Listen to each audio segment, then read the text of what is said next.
Gente boa de Deus, antes da gente entrar imediatamente aqui no chat já abarrotado, e você pode escrever e fazer a sua pergunta ou opinar, nós vamos ver um vídeo do Leão de Judá Cola.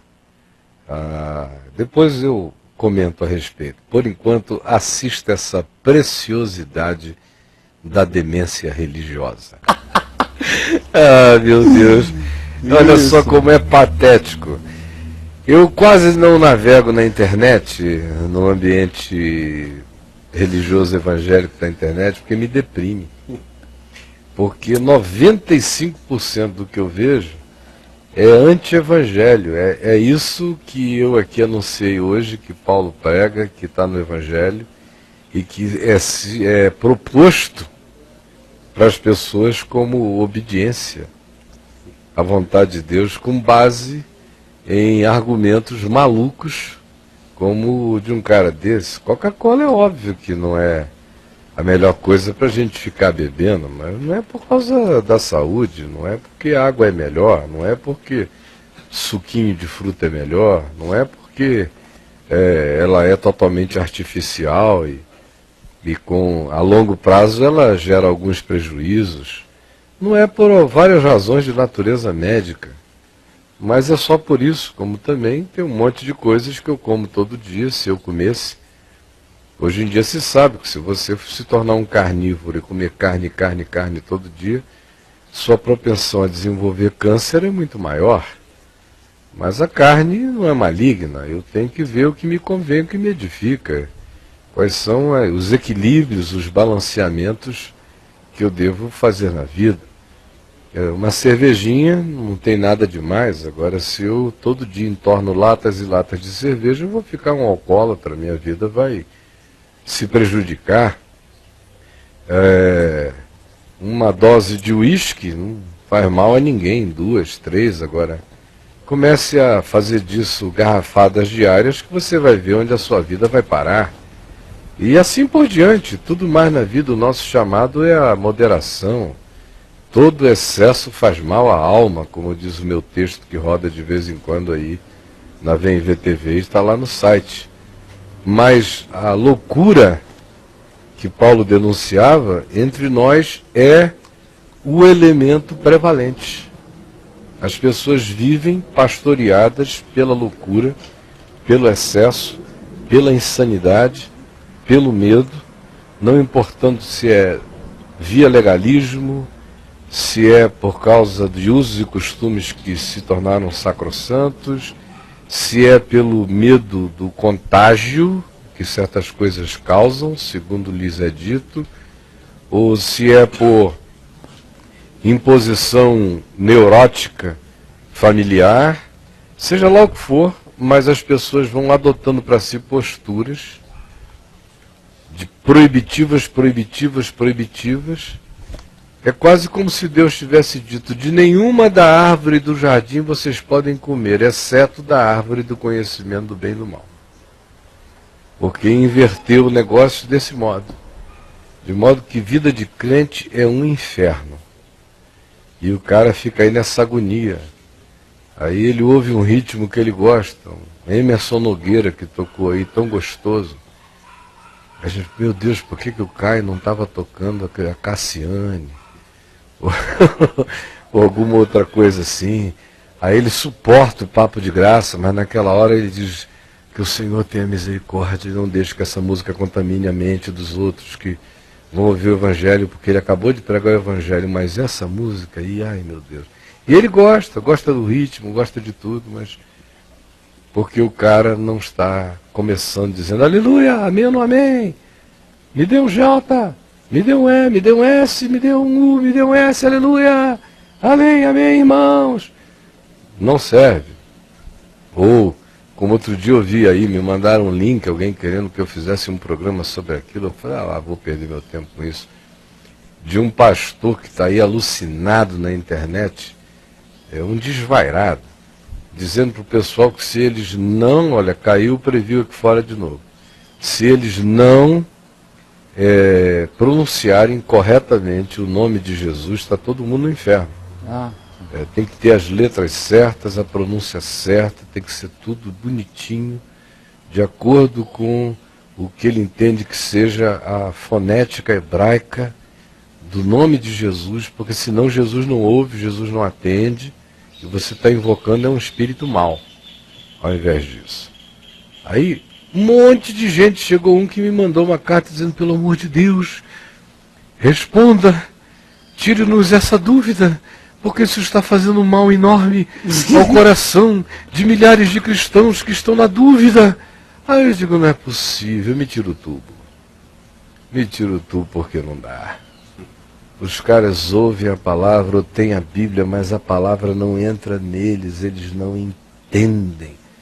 O coração está obscurecido, tem um véu na cara, não percebem que o Evangelho é boa nova de liberdade, não é de libertinagem.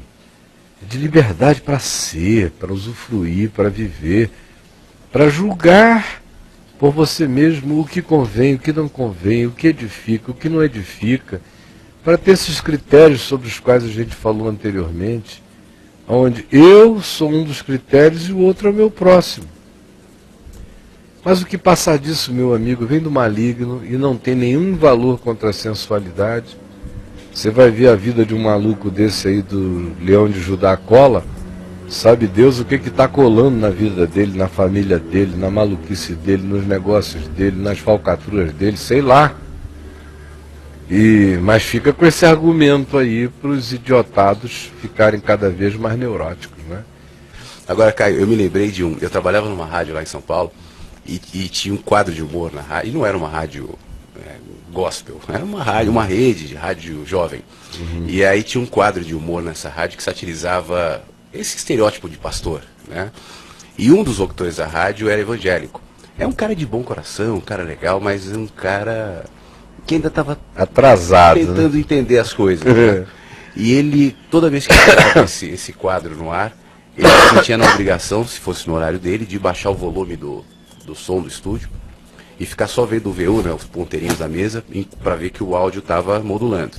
Quando terminava, aí ele voltava, botava o fone e voltava no ar. Ou alguma música que ele julgasse que não fosse uma música com princípios, ainda que ele estivesse no ar e depois ele tivesse que entrar desanunciando a música, ele baixava o som do fone para que pelo menos ele não se contaminasse ouvindo aquilo.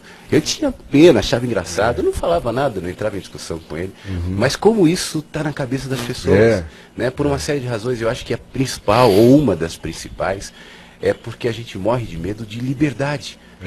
A gente fala de liberdade, a palavra liberdade está em música, canta liberdade, põe na camiseta, mas ninguém quer ser livre. Né? A gente precisa dos muros, das muletas, e esse tipo de regras, esse tipo de judacola, enfim, são elementos que vão te escravizando, fingindo que você está livre. Eu estou me libertando da Coca-Cola, porque agora tomarei judacola, com o direito a rótulo, mas você não é livre. E Jesus falava que você vai conhecer a verdade e a verdade vai te libertar. Só que ninguém quer saber da verdade, muito menos de liberdade, e é por isso que a gente tem tanta dificuldade em encarar a graça de Deus e a chama de libertinagem, porque graça e liberdade se conjuga, caminha junto. Você não consegue andar na graça sem ser livre. E a verdadeira liberdade é cheia de graça. Foi para a liberdade que Cristo nos libertou, não vos ponhais, pois, outra vez, sobre nenhum jugo de escravidão. Seja ele a escravidão da lei, do moralismo, do legalismo, do judicialismo, do rigor ascético, ou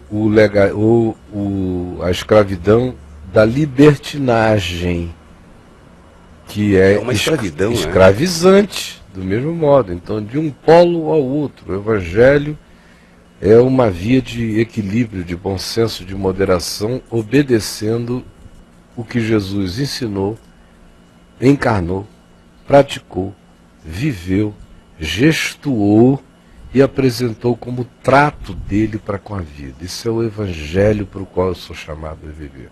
O que passa disso adoece, meu irmão.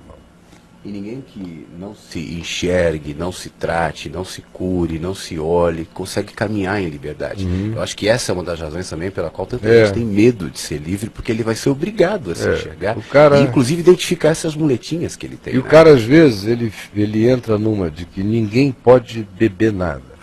Mas ele não tem a coragem de dizer, eu não posso. Porque eu tenho dentro de mim uma propensão, já herdada do meu pai, do meu avô, ou um pânico, ou um trauma. Então, eu não posso, mas isso é uma questão minha. Não vou fazer disso uma ideologia. Eu não posso porque eu tenho uma tendência que se eu beber um copo de cerveja, eu vou querer beber 40, e amanhã eu vou querer beber de novo, e eu vou ficar doente. Mas ele não chama aquilo para ele. Ele quer fazer da fragilidade dele uma imposição universal. Porque não tem nem essa honestidade de se enxergar, de que cada um é cada um. E não é por causa da minha fragilidade que eu vou impô-la como lei universal para outros. Há outros para quem aquilo não significa nada. E no meio religioso, cada um faz da sua própria neurose, da sua própria fragilidade, dos seus próprios medos, dos seus próprios pânicos, mandamentos universalizados para o outro, como eu disse aqui, ó, o pastor que está lá no púlpito que não pode ver uma rótula redondinha que fica doido, e aí estabelece que Deus deu uma revelação que todo mundo tem que usar saia até ao calcanhar, como se isso fosse proteger alguém de alguma coisa. Ele fica olhando e imaginando o que tem embaixo daquele monte de saia, o que está por trás daquela burca, até que um dia aquilo explode. Aí você diz, meu Deus, mas esse cara que vivia pregando contra isso, está fazendo isso? Porque Paulo garantiu que essa é uma lei da alma. Não tem nenhum valor contra a sensualidade. Você soca em você mesmo sem ter a coragem de se enxergar, chamar aquilo para a luz, tratar aquilo diante de Deus, chamar pelo nome, impõe aquilo contra você e contra os outros. Vai chegar uma hora da rebelião do magma da alma, aquilo vem como um vulcão avassalador para o lado de fora.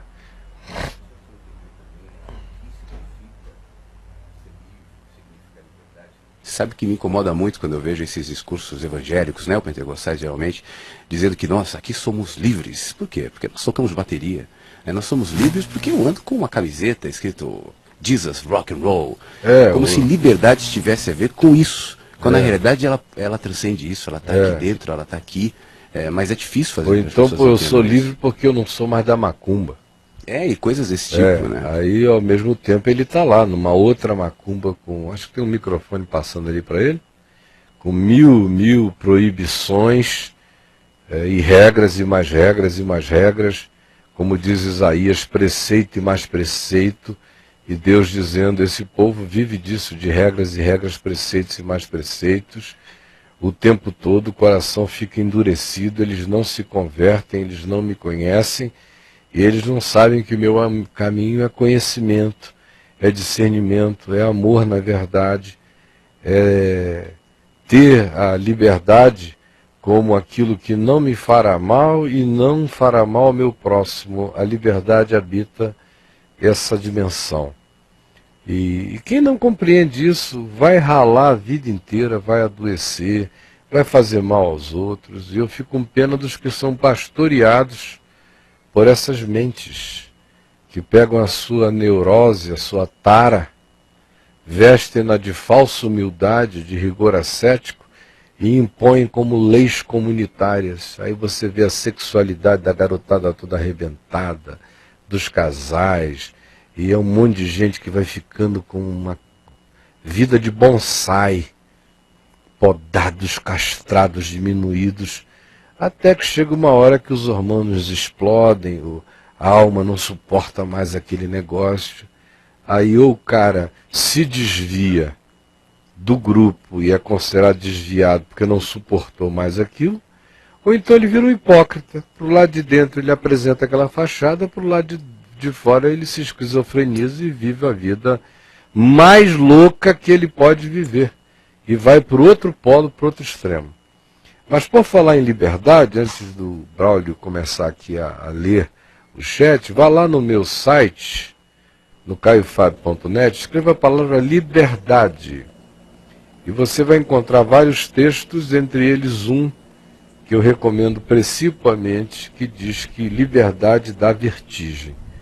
A verdadeira liberdade, quando o cara está vindo dessa prisão, desse bangu mental e espiritual e moral e de todos os níveis, Quando o cara é introduzido à consciência da liberdade em Cristo, a primeira reação dele é de vertigem. Ele fica tonto, ele não, parece que não tem onde se agarrar, onde se segurar. Ele começa a dizer, mas eu preciso de algo para me segurar. Não, me dá uma ordem, me dá uma lei. Como eu vejo aí toda hora, gente que chega de outros lugares e vem aqui, começa a ser orientada por mim no Evangelho, de vez em quando tem um surtante dizendo, me dá uma ordem, pelo amor de Deus, porque senão eu não sei para onde é que eu vou. Porque o sujeito está condicionado a andar sob aquelas muitas ordens e tradições, onde o manual do comportamentozinho dele está escrito e ele não tem que pensar coisa a coisa, caso a caso, não tem que amadurecer, não tem que individuar-se, não tem que ter uma mente, não tem que exercer discernimento. E adoece, se encolhe e vira uma coisa quase humana, mas perdeu a grandeza e a beleza de um ser humano diante de Deus e diante da vida.